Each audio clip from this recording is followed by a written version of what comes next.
So we see that in the film, and they're out to have fun, they're out to rob banks, but they're also out to undo the economic system of capitalism that failed at that moment. And the futility of freedom, I think you say that rather aptly. It's sort of, they're in a real situation where they enjoy the joyride of being outlaws, but at the end of the film, they ultimately pay the most serious price for it. Right. And also, it's Bonnie who imagines the sort of normalcy of a regular life, of working, of establishing a home with Clyde, but that doesn't pan through. Right. And yes, I think that's you get this feeling in both Bonnie and Clyde and Easy Rider, where the road doesn't lead to utopia. You know, the road doesn't go on and on. The road doesn't lead to freedom. Eventually, the road becomes, ironically enough, and a lot of later road movies will pick up on this, it becomes a kind of trap or a kind of a prison, even though the characters were trying to get away from the prison house of home. So Bonnie, many critics, and I agree with this, see Bonnie in that film as the main character, as the more interesting character, and as the more significant point of view, that it's kind of told more through her perspective. She's the first person we see in the film. Right. And it becomes very bittersweet near the end, where she is like, are we going to just keep doing this?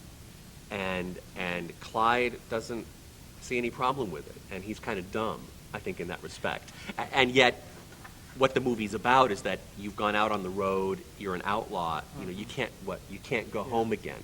That's another literary quote from Tom Wolfe, that exactly. Another emblematic tagline for the road movie. You can't go home again. And when you go out and you come back home, you're home. That goes back to Ulysses, and Homer's Odyssey. When you go away and you come back, you're the prodigal son, whatever. You can't come back home because it's not going to be the same home, because you're going to be different, because you've tasted the road. And that's kind of what's going on with Bonnie. And so after the 60s and throughout the 70s and throughout the rest of the history of the genre, I think you often get this disenchanted, alienated, cynical sense of wandering in a lot of the great road movies.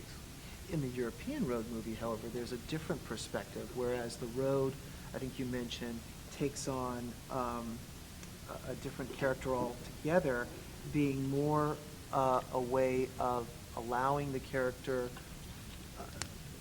a vehicle for introspection, to discover more about themselves. Right. Whereas in the American movie, there was primarily the concept of escape, exploration, and ultimate destiny, whatever that may be. Yes. And La Strada is a good example. Yes, by Fellini, and that's from the mid-50s. Yeah, I mean, my last chapter is on the European road film, and what I think, is interesting about that is that in the mid-70s, there's a whole slew of road movies that have this, what strikes me as kind of this existentialist, moody, psychological, introspective, alienated, wandering quality. Right.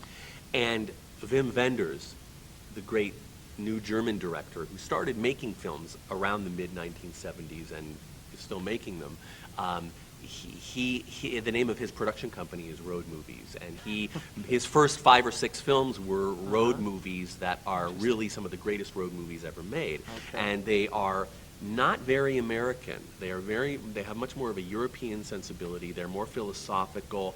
They're slower. There's less action.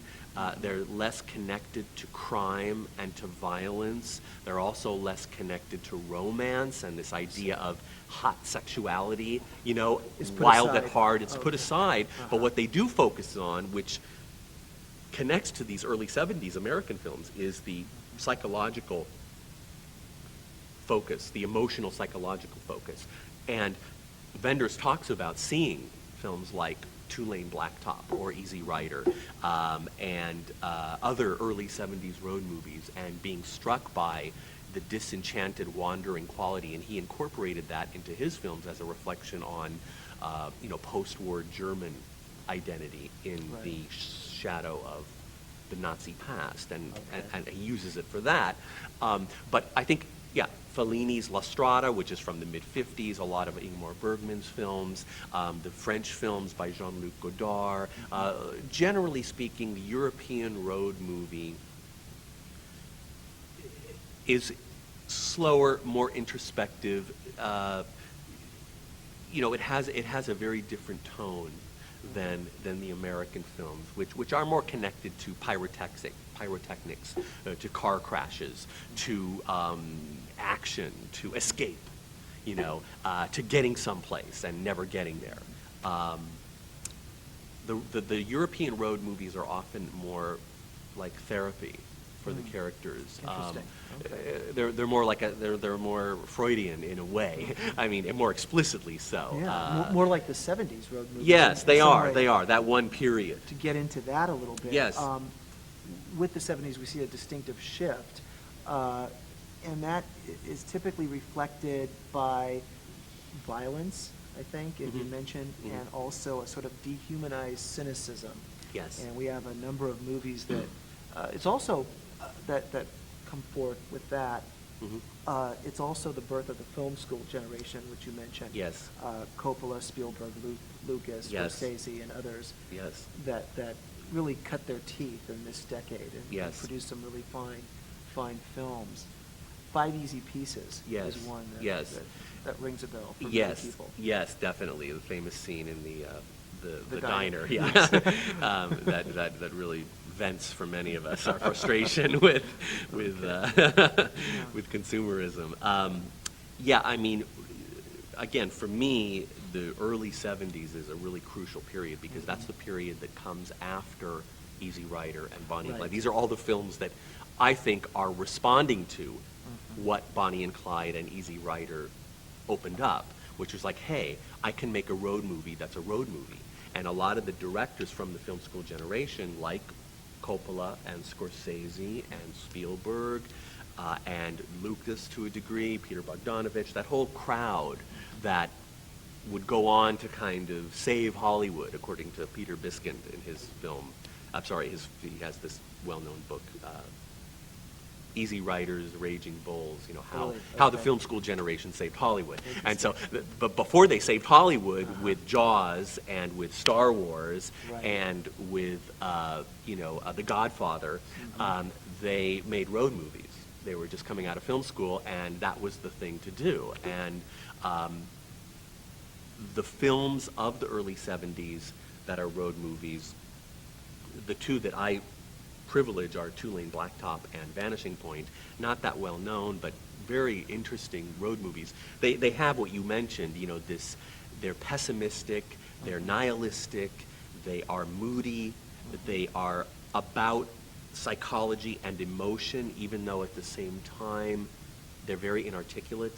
The characters don't say very much. The characters don't even have names. They're Yeah, named after in Two Lane Blacktop. yeah, GTO, Yes. the driver, the mechanic, the Yes, girl. yes. It's like, okay. They're not really characters. They're just extensions of the road and the car.